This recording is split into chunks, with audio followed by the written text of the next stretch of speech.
How's it going, guys? It's Red, and in this video I'm going to be showing you guys a super powerful shotgun DPS setup that you guys can be using right now in Back 4 Blood. But before we get into that, if you're new here to the channel, make sure to leave a like on this video and subscribe for more awesome Back 4 Blood content just like this. Also, make sure to check out the link to my Discord server. It's going to be down in the description below. You guys can use it to find teammates to play Back 4 Blood with, so if you guys are in some dire need to teammates, make sure to come check out the Discord server. And without further ado, I hope you guys enjoy the video.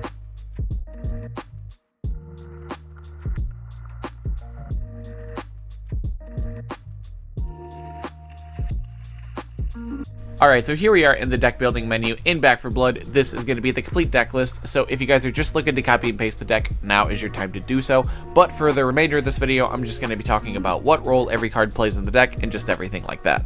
Now, before we get started, there is something I would like to point out about this build, and, there's two ways you can play shotguns in this game. There's the version where you can aim your gun, and there's the version where you cannot aim your gun, and this is the version where you can. So, it's not going to be playing cards like Mag Coupler and Motorcycle Helmet, and all those other really powerful cards that disable our ADS. We're actually going to be gearing towards actually aiming our gun, and the reason for that is because, in my personal opinion, the Mag Coupler no ADS versions, they are just dependent on just vomiting out, shotgun shells as quick as they can, and just reloading as quick as they can, just vomiting them all back out with little to no accuracy because you can't actually aim your gun. You can get your accuracy, up with the cards, but it only does so much, right? Now, with the version of the deck where you can actually aim your gun, you can actually be a lot more precise with your shots, and there's a lot of ways to get around, that extra super fast reload speed that you can get with the Mag Coupler versions, because, realistically, you can get all of the reload speed that you're going to need for a shotgun build in the aim version. If you're doing the Mag Coupler version, sure, you can reload faster, but then you're just reloading too fast, and it's just way too fast. It's just unnecessarily fast. I just feel like most of the perks that you get from playing the not ADS version, you can get either fully or for the most part in the aim version of the deck, but you don't have to go through the huge massive downside of not being able to aim your gun. Alright, and the first category of cards that we're going to have in the deck are all going to be based around our weak spot damage, and to start this category off, we have Hyper Focused, which is going to give us plus 50% weak spot damage, minus 40% move speed while shooting or melee attacking as the downside.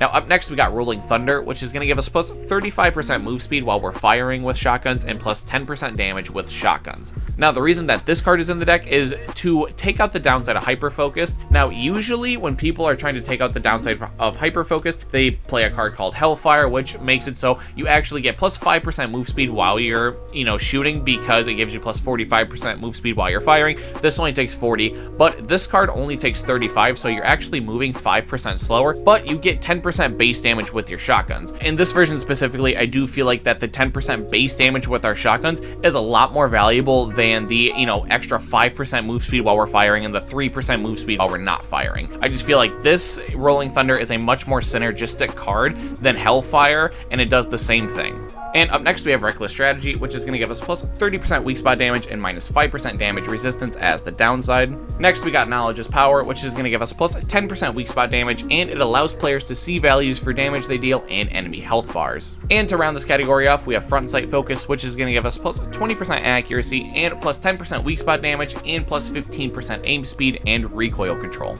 Now, as far as why you want to play these weak spot cards specifically, honestly, there's not really many other choices for weak spot damage cards that you could be playing. If you add all these up, it does give us 100% weak spot damage, and the only other consideration I could possibly see is if you wanted to just play Ridden Slayer instead of Knowledge is Power and Front Sight Focus to get an extra card slot. And the whole reason I chose to not do that is because if you add together Knowledge is Power and Front Sight Focus, it gives us the plus 20% weak spot damage than what Ridden Slayer gives us, but it also gives us the health bar to all of the special infected, which is super convenient, and it also gives us 20% accuracy, 15% aim speed, and recoil control.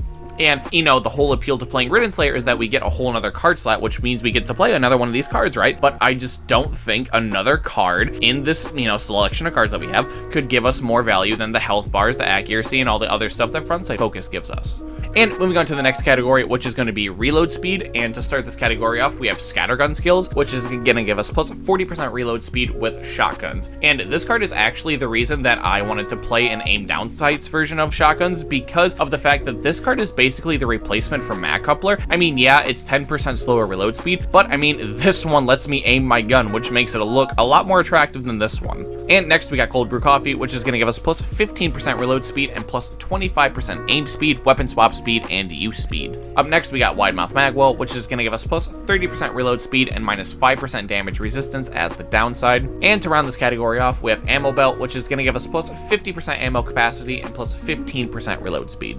Now, when you add all these together, it gives us plus 100% reload speed, which, you know, is the max reload speed that we're going to want. We really don't want to go anything over 100%, and this is the, you know, kind of the point where I think the mag coupler version goes, like, a little too far, because, like, you know, realistically, you can throw all this in and then just throw mag coupler on top of it and give yourself 150% reload speed, but that's just too much. Like, we have plus 100% reload speed with practically no downsides because we still get to aim our gun, and we get a whole lot of extra value, like we get extra aim speed, and I mean, in this version, any extra aim speed is needed because shotguns don't really have the fastest aim times. Alright, and moving on to the last category of the deck, which is just going to be all of our base damage cards, and to start this category off, we have Line 'em Up, which is going to give us plus 10% effective bullet range, plus 15% recoil control, and plus 25% bullet penetration and aim speed.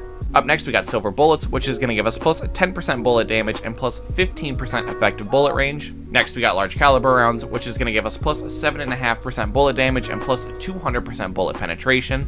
Up next, we got Patient Hunter, which says every 0.75 seconds we ADS, it increases our bullet damage by 10% up to 3 stacks. And to round this category off, we have Glass Cannon, which is going to give us plus 25% damage and minus 30% of our health as the downside. Now, as far as why you want to play these damage cards specifically, is because in this deck, you want your damage cards to really only give you a couple of things. You want your damage cards to primarily give you effective bullet range and bullet penetration. That being because shotguns obviously don't shoot that far by themselves, so they need that effective bullet range just to, you know, give them that hand. And we want bullet penetration because shotguns ordinarily don't really carry that many shells per clip. And if we, you know, don't have bullet penetration, we are just going to get stonewalled by the common, and they're basically going to eat up our entire shell. And if we trade 1-for-1 with common, you know, when we only have like 8 shells in our clip, like, we're obviously going to die. So we need bullet penetration. And I mean, obviously cards that just give us a crazy amount of base damage are always going to be useful, but I mean, as in like the keywords and, you know, the main things that we're looking for, the niche things, we want effective bullet range and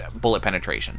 So when you look at cards like Line 'em Up and Silver Bullets, which both give us effective bullet range, and Line 'em Up also gives us that aim speed, you know, like I was saying earlier with Cold Brew Coffee, you know, shotguns don't really have the fastest aim speed, and most shotgun builds in the game don't even aim their guns, so they kind of need that little bit of help with aim speed. Large Caliber Round should give you enough bullet penetration for basically any situation that this deck is going to come across, and there are other cards that just incrementally add on bullet penetration, like Line 'em Up in the deck, but Large Caliber Round should just be more than enough. Patient Hunter and Glass Cannon are in here, and I mean, there's not a lot of cards in this deck that do a lot of base damage, and the reason being that, you know, we can actually aim our gun in this version of the deck, so you should, you know, when the situation matters where they have large pools of HP and they don't just take one shot to die anywhere you hit them, you should be aiming for their, you know, their weak spots, and they should be dying in just 1 to 2 shots that way. Patient Hunter and Glass Cannon are in here for basically for like when you miss, and you know, you need to resort to just shooting them in the back a bunch of times or something like that. And the last card in this deck is going to be High Vis Sights, which is going to give us plus 30% aim speed and plus 15% move speed while we're ADSing, and plus 15% move speed while we're firing. Now, the reason I want to play this card is because, like I said earlier in the video, you know, shotguns don't really have the fastest aim speed, and they do, you know, kind of need some help in that department. And since we're playing Rolling Thunder in this deck, you know, we're still getting a negative percentage move speed when we're shooting thanks to Hyper Focus, and High Vis Sights makes it so we don't have, you know, a downside for Hyper Focus anymore, even though we're playing Rolling Thunder.